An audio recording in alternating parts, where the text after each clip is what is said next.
네, 국민의힘 인요한 혁신위가 요구한 당 핵심 인사들의 이른바 희생안에 대한 답변 기한이 오늘로 끝나지만 지도부의 부정적 기류가 여전합니다. 네, 혁신 동력을 잃은 만큼 조기 해산 수순을 밟을 거란 관측이 힘을 얻고 있는데 민주당 역시 비명계 현역 의원의 첫 탈당으로 어수선한 분위기입니다.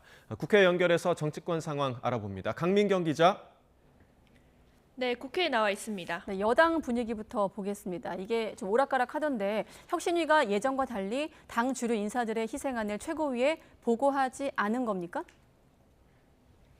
그렇습니다. 국민의힘 혁신위는 원래 오늘 당 주류의 총선 불출마 혹은 험지 출마를 요구하는 이른바 주류 희생안을 최고위원회에 공식 보고할 예정이었습니다. 그런데 오늘 최고위 안건에 혁신위 보고는 빠졌습니다. 이 박정화 수석 대변인은 혁신위에서 따로 보고 요청을 하지 않았다고 설명했는데요. 하지만 오신환 혁신위원은 사실이 아니라며 당에서 앞으로의 혁신위 안건을 모두 모아서 한 번에 상정하라고 답했다고 반박했습니다. 인요한 위원장이 오늘까지 답을 달라고 못 박았던 공관위원장직 추천 요구에 대한 지도부의 반응 역시 싸늘합니다. 직접 들어보시겠습니다. 결정할 수 없는 내용을 결정해달라고 하는 것은 본연의 역할, 범주, 그다음에 성격을 벗어나는 부분이 있다는 생각을 갖고 있습니다.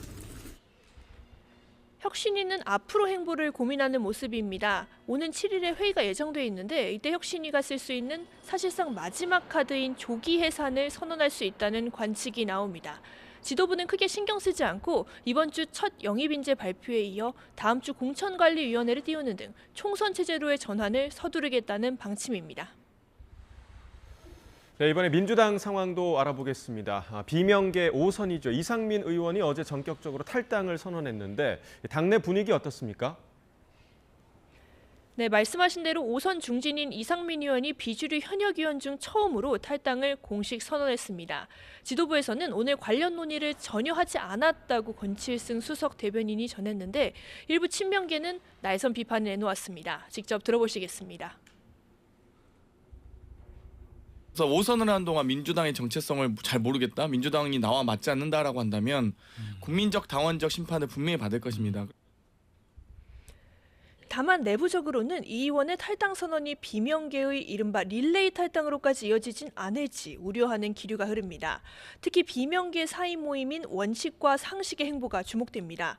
아직은 탈당이나 신당 등에 대해서 거리를 두는 모습이지만 이상민 의원이 제기한 문제의식에 공감한다며 여지를 뒀기 때문입니다.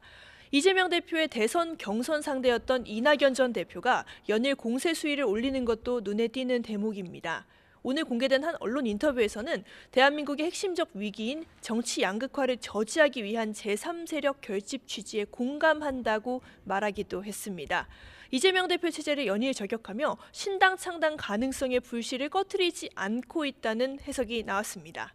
이렇게 내홍이 격화되는 가운데 본인의 사법 리스크까지 재점화된 이재명 대표는 일단 이번 주 연탄 나눔 봉사 등 현장 정책 행보에 전념하면서 당무에 집중한다는 계획입니다. 네, 이번에 국회 상황도 짚어보겠습니다. 민주당이 정기국회 종료 후 12월 임시국회를 바로 소집하겠다는 계획을 밝혔더라고요. 그렇습니다. 홍익표 원내대표는 오늘 한 라디오 인터뷰에서 정기국회가 종료되는 대로 12월 임시국회를 바로 소집하겠다고 밝혔습니다. 직접 들어보시겠습니다. 그 양평 고속도로 건, 그다음에 해병대 최상병 사망 사건 관련 건, 그다음에 오송 참사 등 관련된 국정조사는 바로 실시할 예정입니다. 대장동 50억 클럽 의혹과 김건희 여사 주가 조작 의혹에 대한 쌍특검 역시 정기국회 마지막 본회의에서 처리가 안 될 경우에 임시국회에서 추진하겠다고 예고했습니다. 국민의힘은 민주당이 이재명 대표의 대장동 비리 혐의를 감추고 호도하려는 의도로 특검을 밀어붙인다고 강하게 반발했습니다. 함께 들어보시겠습니다. 역사적으로 이렇게 무도한 야당이 있었나 싶을 정도로 민생은 도외시하고 당리 당량만을 위해 입법권을 악용한 난폭 운전을 하고 있습니다. 또 또 국민의힘 전주혜 원내대변인은 민주당에서 나온 국정조사 요구 계획과 관련해 일방적이고 또 정쟁을 유발하는 국정조사에는 응할 필요가 없다는 입장을 견지하고 있다고 설명했습니다. 다만 국민의힘은 민주당의 요구를 받아들여 조희대 대법원장 후보자 인사청문위원장을 김도우 법사위원장에서 주호영 의원으로 바꾸기로 했습니다.